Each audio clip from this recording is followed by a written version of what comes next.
Salve a tutti, benvenuti a questa nuova puntata di Soundtrack City Plus, anche questa volta insieme io e Massimo Privitera, come vedete dal sottopancia relativo. C'è una ragione in tutto questo, perché Massimo è venuto appunto qui a Roma, nella capitale, già che c'era, ha fatto numerose interviste, alcune delle quali, ad esempio, in questo caso l'ha fatto all'interno della Digital Records di Goffredo Gibellini.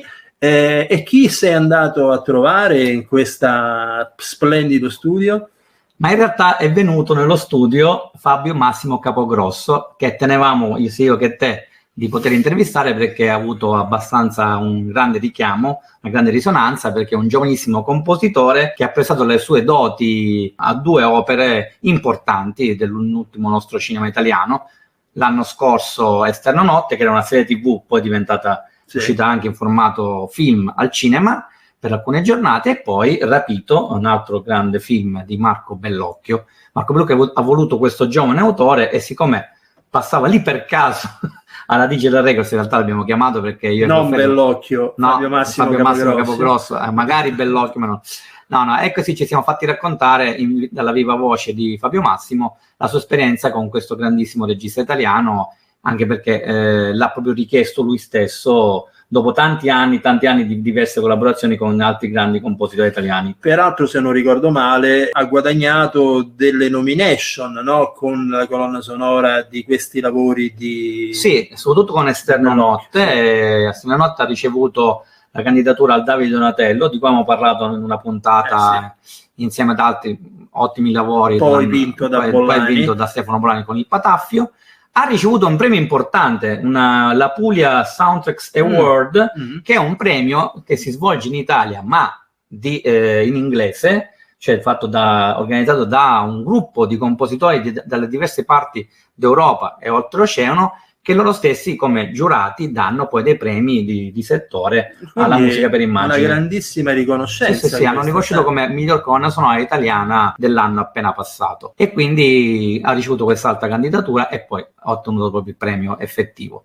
E abbiamo parlato di questo suo approccio sinfonico orchestrale, con uno studio molto particolareggiato sui timbri, anche sull'uso dell'elettronica mescolato alle parti orchestrali. È stato un bel discorso, perché poi ovviamente si è introdotto in questo il padrone di casa della Digital Records, Goffredo. Certo, Goffredo Gibellini, perché lui ha registrato tutte e due le colonne sonore, quindi chi meglio di lui ci è potuto raccontare poi che cos'è il dietro le quinte, dalla pentagramma poi all'effettiva registrazione delle sessioni. Allora dai, andiamo ad ascoltare quindi Fabio Massimo Capogrosso, ospite del Digital Records di Goffredo Gibellini, che infatti poi alla fine mette bocca anche lui. Come no. Buona visione. Buona visione.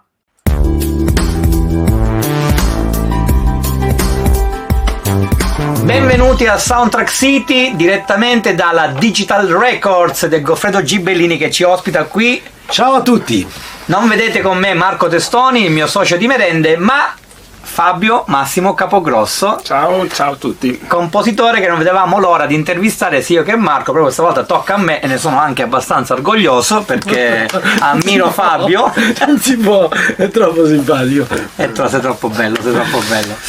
È bello e bravo, quindi in questo momento di omosessualità lo mettiamo da parte. Sarà il caso. Dicevo, sono contentissimo di essere qui a intervistare di persona Fabio Massimo Capogrosso, perché lo seguo fin dalla prima ora e ho recensito anche le sue colonne sonore. Tanto Rapito ancora no, lo devo fare, quindi mea culpa, però conosco il film, conosco la musica, e parleremo sia di Rapito ma anche di Esterno Notte, che ha avuto una tua colonna sonora di grandissimo successo e ti ha fatto scoprire non solo ai critici, alle platee di fan, di cinefili del maestro Bellocchio, ma anche poi ai tuoi colleghi, che devo dire che hanno mostrato grande ammirazione per il tuo lavoro. Sei giovane, sei bravo, vieni dalla musica contemporanea, che è una musica contemporanea, musica classica, dai, musica classica. Sì, musica contemporanea. Dobbiamo etichettarla? No, infatti, no. Dalla musica, vieni dalla musica. Allora, siccome poi ci troviamo con Goffredo, che abbiamo già avuto l'occasione di intervistare alcune volte, farci raccontare tutto il suo lavoro, però questa volta è bello avere il tecnico. Sì, il tecnico che ha subito la registrazione. Che ha subito. Che ha vissuto in prima persona. Ma tu hai fatto anche lui sempre con lui Esterno Notte? Certo, io ho fatto tutto con lui. Tutto con lui, quindi sei strameritatamente orgoglioso. Sono molto orgoglioso di aver fatto tutti i miei lavori a Digital Records. Grazie, ma sono io orgoglioso. E allora, di solito partiamo con formazione, da dove provieni. Stavolta facciamo tutto al contrario. Siccome siamo alternativi e siamo qui, ripeto, la Digital Records, in questo studio meraviglioso, anzi nella sala regia, guardate che mixer straordinario. Partiamo proprio dalla lavorazione sia di Esterno Notte che di Rapito. Vabbè, essendo l'ultimo in uscita, cioè l'ultimo dei film che hai fatto, poi ci racconterai magari i tuoi lavori futuri, prossimi, se lo puoi fare, ovviamente. Speriamo, puoi dirlo? Sì. Spoileriamo nulla? Sì, penso di sì, però sai, in questo mondo ho capito che da un momento all'altro cambiano non tante sei più sicuri di niente. Comunque non è un problema. No, vabbè, allora parliamo da quelli che effettivamente sono in essere, nel senso che pure quelli, anche quelli. Ragazzi, svacca di brutto, ma meglio così, anche perché poi allora, che non è che per forza uno che fa il compositore deve essere serio. No, infatti una volta un mio amico mi ha detto: ma tu non sembri proprio un compositore. E questa la taglierei così. Giusto perché già abbiamo distrutto il curriculum, la vita lavorativa professionale di Fabio. Allora, raccontaci un po' intanto la lavorazione di Rapito, questa seconda esperienza con Marco Bellocchio, spero che ce ne saranno altre, ma intanto poi come ti sei rapportato anche con questo bell'uomo? Rapito è stata una lavorazione molto lunga e molto complessa. Io ho saputo a Cannes durante la festa di Esterno Notte che avrei lavorato anche a questo progetto, perché il maestro Bellocchio è stato molto simpatico, anche mi ha detto: allora se vogliamo fare anche questo film che sto preparando, se ti vai, perché ormai sei famoso. Quindi è stato, mi ha fatto morire dalle risate e io ho accettato chiaramente con grande entusiasmo. E 3 giorni dopo ho ricevuto la sceneggiatura, l'ho letta, ho detto: stupenda, qui farò un lavoro stupendo, sarà. E invece all'inizio ho avuto, devo dire, delle grandi difficoltà a capire veramente qual era la visione del film di Marco, e quindi è stato un processo molto molto lungo e molto anche complesso, ecco. Però alla fine diciamo che il risultato mi rende molto molto soddisfatto. Che poi tra l'altro tu da Esterno Notte, dove c'è un impianto classicheggiante ma anche moderno, c'è questa bellissima mistione tra suoni classici e suoni contemporanei elettronici, sul Rapito hai fatto tutt'altro, sì, c'è un impianto sinfonico, sì, c'è lo stesso impianto sinfonico. Sul Rapito forse c'è qualche citazione di tipo, vogliamo dire, verdiano, non lo so. Lì il concetto è che tutto partiva anche da questo temino che nasce da una musica diegetica, che è un canto popolare, si chiama Umil Madonna, che io su suggerimento di una mia collega di storia della musica del Conservatorio dell'Aquila ho usato per quella scena del funeralino, un canto popolare. E da lì poi, siccome ci siamo accorti proprio sul set che questa musica ha un significato profondo veramente, abbiamo provato a usare anche questo tema, trasfigurarlo, quindi nei momenti più drammatici, quando esce fuori con l'orchestra, insomma, nel tutti orchestrale, questo tema ha un grande impatto. Chiaramente, essendo un tema popolare di presumo metà 800, è di impianto tonale, quindi di conseguenza rispetto a Esterno Notte, che invece aveva un linguaggio molto più astratto per certi punti di vista, molto per me anche più libero. Cioè io Esterno Notte ho letto la sceneggiatura, ho cominciato a scrivere così di getto, e Esterno Notte è andato tutto subito liscio, diciamo. E invece qui c'erano tanti elementi di complessità, ovvero questo dell'epoca in cui ha inventato il film, il fatto di una musica che evocasse il mondo ebraico e invece una musica che facesse pensare al mondo cristiano. Però poi Marco voleva anche una musica super potente. Io ricordo che ero in vacanza e lui mi ha chiamato e stavano girando, quindi in montaggio probabilmente avevano poggiato qualcosa che io avevo scritto sulla scena del rapimento, ma era qualcosa che avevo pensato per un'altra scena. e lui mi ha detto è debole, questa non, pensa a Shostakovich, la Leningrado, quindi insomma sai, avere questi riferimenti diciamo così un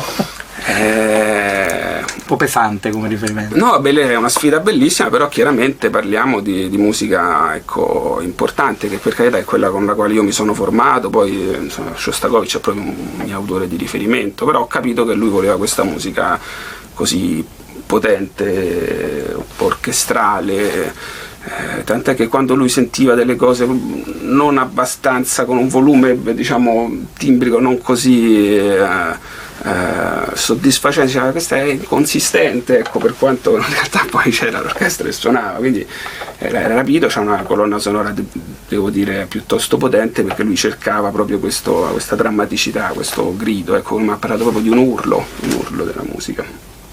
Senti, ma siccome è raro che ci si trovi comunque con lui che poi ha messo in pratica tutto quello che tu hai scritto e poi hai comunque registrato, effettivamente poi ha portato a quello che è poi il risultato finale sul film, come ti rapporti con una personalità come quella di Goffredo, come arrivi poi a collaborare con lui, come viene un attimino...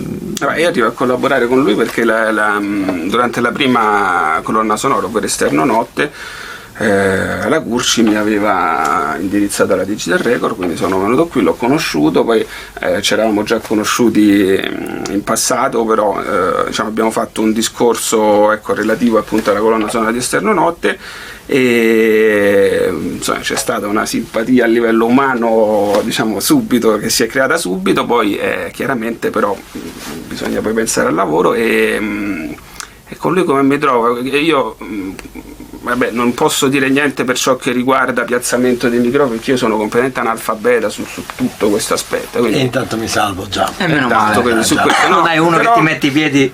Però e poi che siamo tornati qui e abbiamo cominciato il mix, no? Ecco, io magari pensavo una cosa, no? Adesso gli dico a Goffredo che forse qui potremmo alzare un pochino il flauto. Allora, ma che dici, qui alziamo un po' il flauto? E mi anticipa, allora ho capito che c'era anche una sensibilità musicale e aveva capito perfettamente che tipo di suono io cercassi, come per esempio che io il fatto che non cerco un suono necessariamente perfetto dove tutti siano, a me piace comunque il suono vero dell'orchestra, e quindi lui ha capito probabilmente anche il mio percorso di musicista, e poi è una persona estremamente simpatica, quindi si sta bene, si lavora bene, il livello è altissimo. Con le idee chiarissime, quindi quando è arrivato già su Esterno Notte è arrivato un po' preoccupato perché dice oddio dove mi hanno mandato. Io sono abituato a lavorare a mio modo, adesso speriamo che io riesca ad arrivare al mio obiettivo, e quindi aveva le idee molto chiare, ma ha spiegato filo per segno qual era il suo obiettivo e anche le sue preoccupazioni. Allora, è una cosa che ho, diciamo, con tutti gli amici, clienti, no? Che tutti i compositori ti espongono.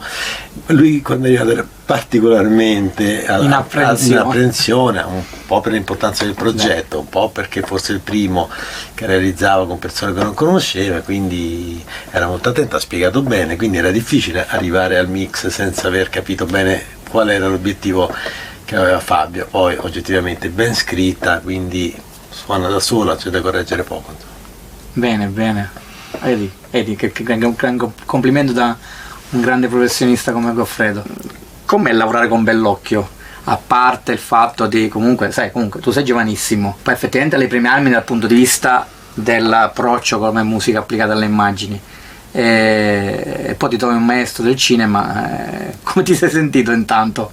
E poi soprattutto hai avuto magari ogni tanto qualche contrasto di idee, cioè volevi un attimino proporre un po' un tuo pensiero per la musica, o magari non essere proprio in linea? Guarda, per Esterno Notte no, siamo stati d'accordo su tutto, nel senso che mi ha lasciato molto libero, e quello che io ho proposto funzionava, devo dire, benissimo sulle immagini. Lavorare con Bellocchio, come io ci pensavo proprio in questi giorni, che lo vorrei chiamare per dirgli comunque grazie, ma non per avermi dato l'opportunità, perché lui probabilmente si offenderebbe se mi ha dato questa, mi ha chiesto di scrivere la musica per i suoi film, perché come mi ha detto ha percepito una potenza, un'espressività, una drammaticità che erano utili a questi progetti. Però grazie per avermi poi spinto, e questo soprattutto per Rapito, a scrivere questa musica. Cioè è successo che io ho portato dei brani di cui veramente ero convinto e felice, e lui li ha sentiti e dice, ma questo è sbagliato, e lì per lì chiaramente ci ho sofferto, nel senso di, poi parliamo di partiture orchestrali, ci tengo a dire che io faccio, cioè per me la partitura, il pentagramma è sacro, io non voglio che nessuno metta un accento su quello che scrivo, perché il rapporto del compositore, che è una parola molto importante, compositore, no? Io quando penso al compositore penso a Messiaen, che in un campo di prigionia scrive un capolavoro assoluto, quindi cioè non è quello che scrive il tema che poi passa qui, lì, su, giù, gira. Il compositore è una persona che per me crea un rapporto veramente di intimità con la propria partitura, è come un figlio una partitura.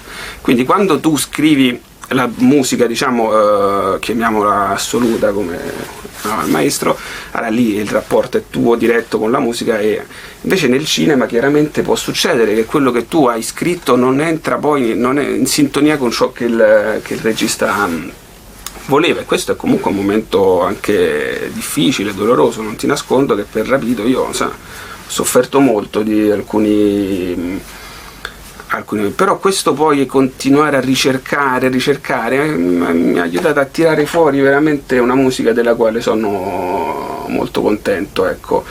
Faticoso, è una sfida, è stimolante, però cioè, secondo me questo è l'unico modo per scrivere musica, nel senso, per questo io sono convinto che non sia un compositore che possa sostenere tantissimi progetti contemporaneamente, perché io ci tengo veramente a instaurare con la partitura un legame, e quello lo fai solamente se ti metti lì da solo davanti al pentagramma e metti in moto il cervello e chiaramente il cuore, insomma quello che sei.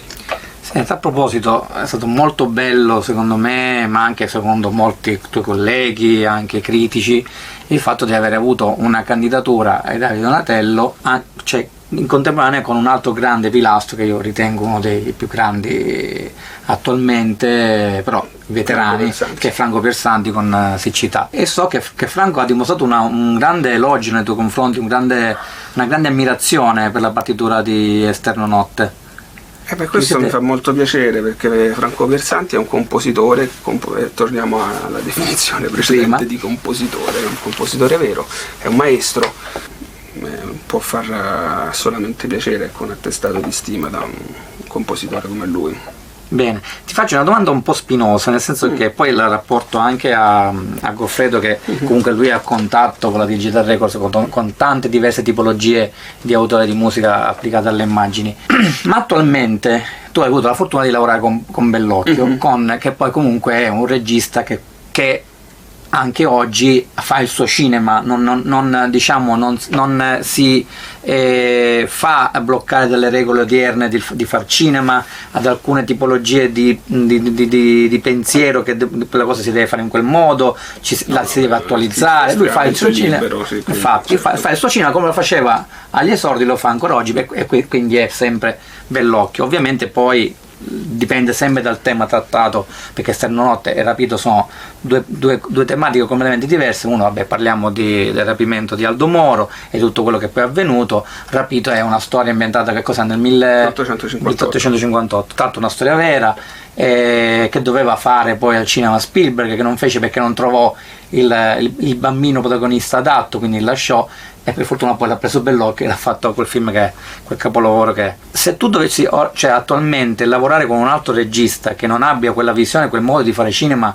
che poi tra virgolette forse è troppo etichettabile, ma classico, cioè un cinema che è quello dell'epoca d'oro del nostro cinema, e ti devi rapportare a un approccio anche più moderno, anche forse un po' troppo non parlo di genere, commedia, avventurazione, quello non ha importanza, poi il modo oggi di pensare a un certo cinema moderno, magari anche abbastanza semplicistico, e anche questo fatto che molti registi non hanno una conoscenza approfondita della musica, e se sei fortunato hai a che fare con un montatore che invece che ha una concezione precisa del ritmo del montaggio, quindi anche del ritmo della musica giusta che ci vuole per quella scena, e se ti trovi con qualcuno che magari non ha più pallida idea che cosa voglia dire una melodia, un tema, o che voglia qualcosa di totalmente piatto, come ti rapporteresti in tal senso a questa tipologia di cinema che comunque si allontana da quello che hai fatto finora, che hai avuto la fortuna di fare in questo sì, ma io credo che sia forse anche difficile che un regista che non abbia la più pallida idea di cosa sia uno sviluppo di una melodia o un determinato tipo di linguaggio musicale mi chiami. Infatti ho lavorato con altri registi, adesso per esempio con Paolo Zucca, e lui mi ha chiamato proprio perché ha sentito delle mie cose sempre di musica assoluta, musica da concerto, ed era interessato a quel tipo di linguaggio. Adesso sto finendo un altro progetto dove per esempio ho usato molta elettronica, cioè non è che sono per forza di cose legato all'orchestra sinfonica, chiaramente quello è il mio mondo, sono legato alla partitura, nel senso che anche la struttura di un brano elettronico mi piace concepirlo come partitura, e questa è la mia formazione. Quindi non ti senti che potresti avere dei limiti, o cioè limitato in tal senso? No, ma non sono neanche costretto a dover accettare tutto ciò che mi si propone, quindi perché io stimo tanto un compositore come Franco Piersanti, perché Franco Piersanti ha una sua identità. Tu senti due note e dici Piersanti. Io l'altro giorno ho visto un film che non avevo mai visto, ho sentito due note e ho detto questo è Morricone, Morricone. Allora, questo è importante per un artista, al di là che sia cinema, teatro, cioè, l'identità, la riconoscibilità di un artista fa la differenza fra uno che ha una sua formazione, un suo percorso, una sua idea, e invece un professionista. Cosa intendevi per musica elettronica? Perché secondo me qui c'è un po' di confusione. No, vabbè, quando pensi a musica elettronica, io sono un adoratore della musica elettronica, ma poi musica elettronica perché la musica è musica, infatti, no? poi quindi è uno strumento che sta facendo delle note e che in partitura stanno nello stesso modo e sono pensate nello stesso modo, quindi dov'è il distinguo tra la musica elettronica e la musica classica? Questo non riuscivo a seguire. No, non era un distinguo, perché poi il problema di oggi come oggi è il fatto che si deve etichettare tutto, soprattutto perché certe volte, non capendo determinate cose, li devi per forza etichettare. È come quando senti in un brano, in un album, ma comunque un pezzo di musica, di una colonna sonora, senti una percussione e dici quella è musica etnica. Non è perché se c'è un tamburo, una batteria, una percussione etnica, allora è musica tribale o musica, cioè quella è musica, stop. Il problema è che questo qua è un limite che si pongono molti quando parlano di qualcosa e dicono non hanno la più pallida idea di che cosa stanno andando a parlarne, per l'appunto. Quindi dico, non è questione di musica elettronica, è questione proprio di che oggi come oggi forse c'è questo fatto che si lamenta spesso che non ci sono colonne sonore tematiche, non c'è la melodia, ci sono tutta una sorta di sound design, di tappeto continuo, tutto unificato, che siamo più che delle colonne sonore, siamo degli incisi perpetrati fino ad libitum, e quindi non c'è una vera e propria identità. Tu hai citato Esternonotte non è che ha grandi temi, la sua concezione, sì, c'è quello del valzer, che quello è nato, no? Perché chiaramente era un momento grottesco, quindi quest'idea di questo, che in quel momento partisse una sorta di balletto, e sopra c'è questo tema cromatico così proprio beffardo, diciamo, no? Sì, al di là di questo non ha grandi momenti tematici, però per quanto ha comunque una scrittura orchestrale, è secondo me molto moderna. Infatti io ricordo proprio che quando stavo in Moviola Marco un giorno mi disse stai dando questa musica così originale, l'originalità non è necessariamente, ho letto anche una critica per esempio di Rapito, una ragazza su YouTube diceva che non è che l'opera o qualcosa che ha richiami verdiani non sia attuale o non sia profonda, capito? dipende come viene elaborato il materiale, ecco. E come viene contestualizzato. Viene contestualizzato, sì. No, ma su quello ti dico, c'è un tema, un crescendo orchestrale, quel tema che io l'ho chiamato, non mi ricordo nella mia recensione, ma dissi che era qualcosa di talmente violento che nella sua evoluzione che... quello su Esterno Notte. Requiem, sì. Che però aveva una modernità incredibile al suo interno. Sì, e lì però c'è sempre comunque c'erano dei richiami a Ligeti, insomma, quelli che sono poi i miei maestri, non che io vada a ricercare io qui, però è la mia identità, viene da... ti vengono spontaneamente, anche perché ce l'hai, li hai interiorizzati, esatto. Come Morricone interiorizzava il suo mito, che era Bach e tanti altri ovviamente. Certo. Poi. Così molti scrivono, ho letto, ma questo già prima che scrivessi per il cinema, che sentono nella mia musica dei richiami alla musica di Herman. Ed è vero, effettivamente. Io ho incontrato Eugenio Tassitano, sì, no? Che ha scritto un libro molto bello. Allora me lo stava facendo vedere, ho aperto questo libro, c'era una partitura e ho visto e ho detto, cavolo, ma questo sembra il mio concerto per violino. Io chiaramente non so che cosa fosse, però evidentemente c'è questa, me lo fece notare anche Carlo Boccadoro quando facemmo Lovecraft Dream, dice, ricorda Herman, Luca Ciammarucchi quando mi ha intervistato per Radio Classica dice, la tua musica ricorda, quindi... sono parlati fra di loro. Alla fine... Guarda, io ho scritto questo, scrivi anche tu. Senti, no, comunque. No, sai perché sono sempre un po' di...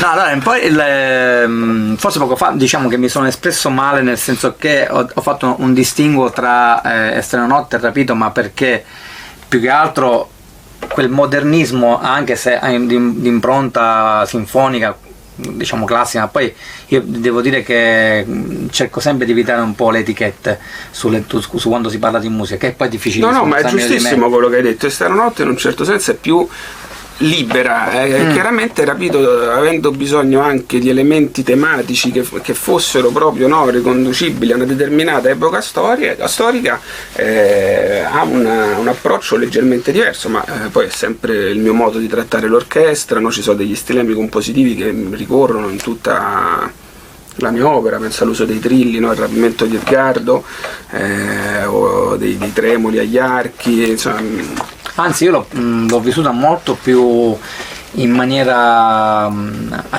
differenza di Esterno Notte, che in quella sorta di cioè tu con la musica hai anche hai dato delicatezza a momenti altamente drammatici, anche il valzer grottesco, ma anche quel tema lì del Requiem. Invece in Rapito c'è una sorta di sottesa angoscia perenne che accompagna brano dopo brano tutta la storia, perché comunque è di una forza drammatica incredibile, non solo la storia in sé. E poi lui comunque ha scelto anche di usare brani di repertorio, no? C'è la Chamber Symphony di Shostakovich, per esempio. Ma che farla apposta. Sì, infatti. C'è un brano di Arvo Part, no? Quindi lui aveva bisogno evidentemente per questo film di una musica importante, ecco. Però ho notato proprio il fatto di questo accrescimento, di questa drammaturgia, cioè questa cosa di fil rouge angoscioso per tutta l'integralità. C'è un crescendo proprio anche verso il finale, sia a livello proprio emotivamente, a me ha dato quella sensazione lì. Anche a parte, perché poi tu hai la peculiarità che la tua musica vive benissimo anche al di fuori delle immagini, che non è sempre fattibilmente così. Quindi questa è anche la forza anche della tua scrittura. Ma proprio di scrittura, tu ritieni quindi di avere una tua cifra stilistica ben precisa che hai rafforzato nascendo nella musica classica, o è che ora ti sei rapportato col cinema? No, per me ripeto, la differenza sta solo nel fatto che chiaramente se c'è un dialogo intimo fra due, no. Correggo la domanda, perché l'esperienza è troppo corta per definire se abbiamo mentre invece hai cambiato molto il tuo modo di scrittura. Vedi? Scrivendo per il cinema. Ringrazio il mio socio di domande. No, direi di no, assolutamente. E quindi identità ce l'hai. Ti ha aiutato a dire che hai un'identità. Cosa che, ma sai che è sempre complicato per un compositore No, parlare diciamo, di la identità. cosa che mi ha colpito è che non avrei mai pensato, questo sì, di scrivere così tante semibrevi. perché chiaramente, per esempio, su Esterno Notte Francesca Calvelli mi ha chiesto anche dei momenti di sospensione, delle fasce, quindi ho rivisto delle partiture, ho detto ammazza quante semibrevi. Però chiaramente Ora funziona. la parte per esempio del Requiem è una partitura che qui il maestro Gibellini aveva appeso nei corridoi della Digital Records con dedica. È una partitura molto molto complessa, così come la marcia funebre di Rapito, tutta la sequenza del funerale del Papa. Ecco, lì è stato un lavoro molto complesso, perché lì Marco voleva una musica che accompagnasse questo momento della morte del Papa, poi si tramutasse nel funerale, quindi quando trasporta nel feretro. Poi c'è il momento di crisi di identità di Edgardo, no? E quindi lì subentra anche l'elettronica. Lì proprio sono due partiture che si incrociano, ce n'è una solamente orchestrale e sotto piano piano nasce un'orchestrale elettronica che poi prende il sopravvento con questi suoni così. È proprio nel momento di massimo furore in cui lui esclama quella bestemmia, no, verso il Papa, rientra l'orchestra con quei tromboni, che qui è la maestra Mi raccomando, raccomando i tromboni.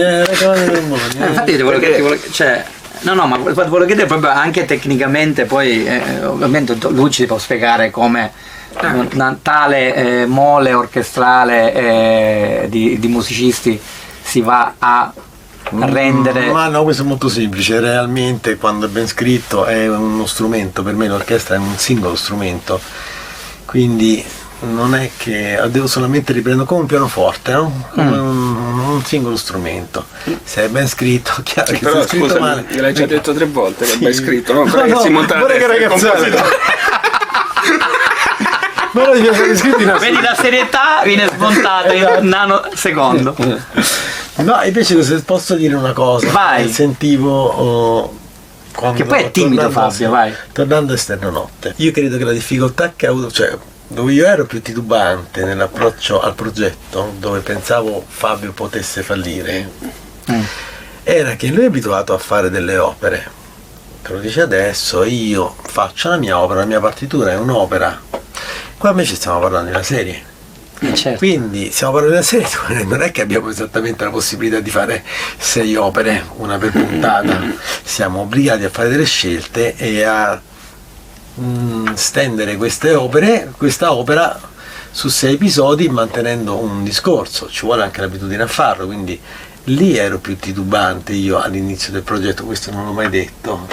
È comunque chiaro che c'era qualche bene, ma in questo sono anche stato guidato da Marco stesso, ma soprattutto dal lavoro di Francesca Calvelli, che insomma, Ma perché è una montatrice che ha. lei ha una sensibilità musicale infatti, proprio al di fuori del comune, quindi quello fa è anche tanto. una schiettezza e una sincerità nel dirti per esempio ma no, perché è sta roba e comunque guidarti, forse qui ci vuole un tema che ritorni, no? Per esempio il tema dello Stato, Bellissimo. che sì, è uno dei miei preferiti. Infatti, no? Io l'ho scritto anche il mio l'ho scritto nella recensione. proprio perché non c'è nessuna c'ha belle, anche le